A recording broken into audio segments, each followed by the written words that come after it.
সকলকে রাধে রাধে। আজ আপনাদের আবারও গোপীনাথের আমি দর্শন করাচ্ছি, আপনারা দর্শন করুন। এবং এই গোপীনাথের পুজো কোথায় হয় সেটাও আপনাদের বলবো, ভিডিওর সঙ্গে থাকবেন। এক পাশে নিতাই, এক পাশে গৌর, তারই মাঝে গোপীনাথ এবং রাধারানী আপনারা দর্শন করছেন। আপনাদের আমি মন্দিরটা ঘুরিয়ে দেখাবো এবং এই মন্দিরটি কোথায় সেটাও আপনাদের বলবো। পারলে অবশ্যই আপনারা ঘুরে আসবেন, খুবই সুন্দর জায়গায় এই মন্দিরটি। আমি নিজেও জানতাম না, আমি এই প্রথম গেলাম। আপনাদের আমি ভেতরটা ঘুরিয়ে দেখাচ্ছি।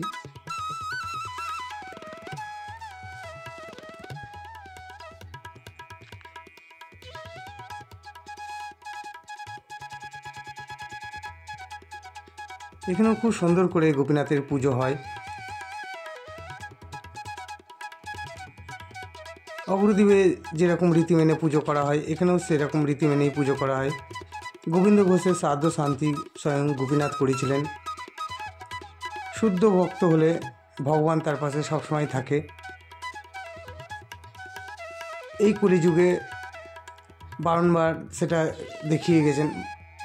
মহাপ্রভু এসেছিলেন কলিযুগে, গোপীনাথও কলিযুগেই লীলা করে গেছেন। গোবিন্দ ঘোষ বলেছিলেন, আমার মৃত্যুর পরে আমার কাজ কে করবে?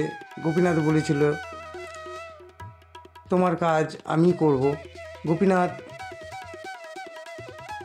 সন্তানের মতন কাজ করেছিলেন। বাবা মা মারা গেলে সন্তানরা যেরকম কাজ করে, গোপীনাথ গোবিন্দ ঘোষের কাজ করেছিল এই কলিযুগে। প্রচুর মানুষজন অগ্রদ্বীপে যান, গোপীনাথের দর্শন করেন। আমার সেই সৌভাগ্য এখনও হয়নি। গোপীনাথ যদি আমাকে কৃপা করে আমি নিশ্চয়ই যাব, সেখানে আমি গিয়ে গোপীনাথের দর্শন করব। গোপীনাথের আপনাদেরও দর্শন করানোর চেষ্টা করব। আপনাদের আমি কালভৈরবের দর্শন করাচ্ছি, আপনারা কালভৈরবের দর্শন করছেন। এই মন্দিরটি কৃষ্ণগড়েই কদমতলা ঘাটের পাশেই, খুবই পুরনো এই মন্দিরটি। আমি জানতাম না, আমি শোনার পর আমার খুবই ভালো লেগেছিল। আমি যার জন্যে আমার যেতে রাতও হয়েছিল। দেখতে পাচ্ছেন লাইট জ্বলছে তাই চারিদিকে। আপনাদের আমি মন্দিরটি ঘুরিয়ে দেখালাম।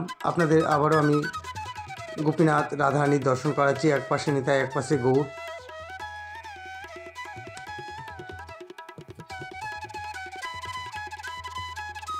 আমার তো খুবই ভালো লেগেছে। পারলে অবশ্যই আপনারা ঘুরে আসবেন। আপনারা কালভৈরবের দর্শন করছেন এবং পাশে খুব সুন্দর অনুষ্ঠান হচ্ছে। মানুষজন নিজেরা গান করছেন, বাজনা বাজাচ্ছে, আপনারা দেখছেন সেটা।